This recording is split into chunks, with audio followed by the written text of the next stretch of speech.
I'm Jonny Smith from 5th Gear and you're watching Sky Guide. The new series of 5th Gear is longer. That's one thing it definitely varies from before. It's gone from half an hour to an hour. There's more stuff.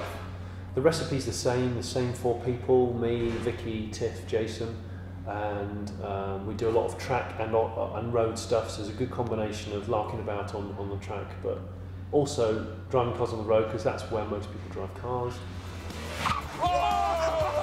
Because Discovery Channel is a very international channel, they want us to go and do some stuff abroad more. So we've been going to lots more countries. I've been in Scandinavia quite a lot, Italy, France, and we've done loads. We've done so much stuff. I think the highlight for me is I've driven a Dakar winning truck, which is possibly one of the most dangerous things I've ever driven. It just feels like...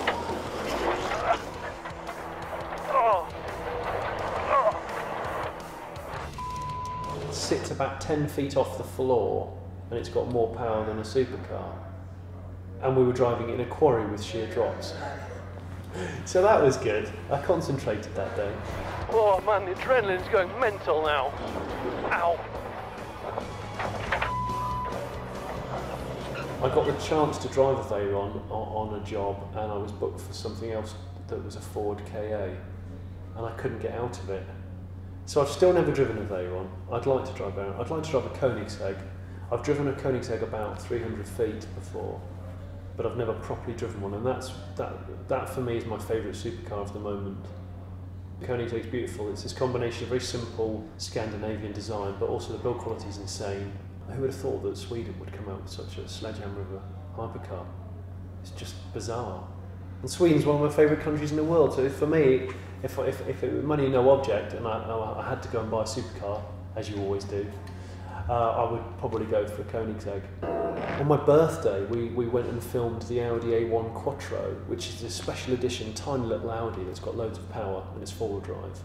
And I went and met my hero from the days of 80s rallying, Stig Blomqvist, the original Stig. No. That's a spin. Nearly. Should we try that again then, Stig? Yeah. Little bit less crashing, I think probably is the best way, isn't it? And he took me out in the rally car that won back then, and we drove this other car on a frozen lake. Yeah. I was just feathering it. Yeah. Oh no! I did crash actually with him in the car twice. Oh.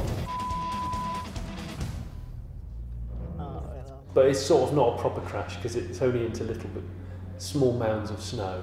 So it's not the same as a full-on accident, just so you know. But that was awesome. Spinning with my hero in the car. Yeah, this was a pretty awkward moment. The team tests are actually my favourite thing to film now.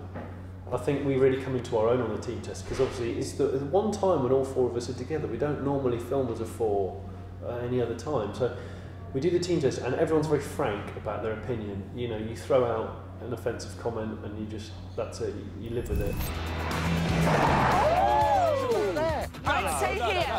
Back a bit. And people are really feel quite strongly about the car. You either hate it, you love it. If I'd done that in the old Beetle, let me tell you, I would have been in that forest eating berries by now, on my roof. It's a massive brawl, verbal brawl going on at various times, and Tiff just acts like a schoolboy. Tiff's nearly as old as my dad. I think he's 2 years younger than my dad, and he's got more energy than all of us put together. It's incredible. Here he comes, here he comes, here he comes! You could see from the onset that he was fully committed. Over the gravel, full front. And he'll tear the handbrake up halfway around the track just to see if it'll unsettle the car. Well, we all know what the answer to that is.